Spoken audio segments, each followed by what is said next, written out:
and I'm sure that those of you who own businesses or manage individuals know this problem. If you tell a group of people about a problem, they intellectually acknowledge it, but they don't think it applies to them. That is the problem that we're having in Albany. So I've decided that when we get this budget passed, I am going to go to every legislator and talk to them eyeball to eyeball about the problems of this economy. And we are going to fight to address the issues in our state budget that need to be addressed.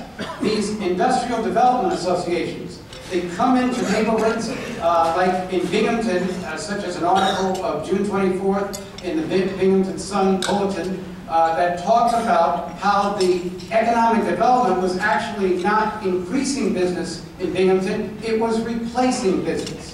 The enterprise zones, which became the most glorified discretionary member item in New York State's history, where the economic zones were not employing people but were collecting taxpayer resources. That probably needs to be investigated, but the question is, have the economic empowerment zones actually solved the problem? They have not. What about the STAR program? This has been glorified by several administrations and several leaders.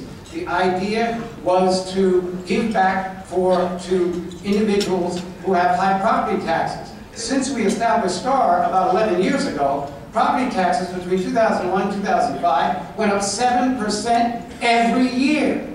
Maybe we should change this system.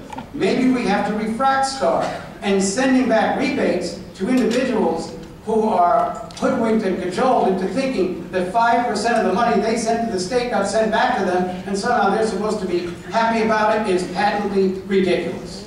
The reality is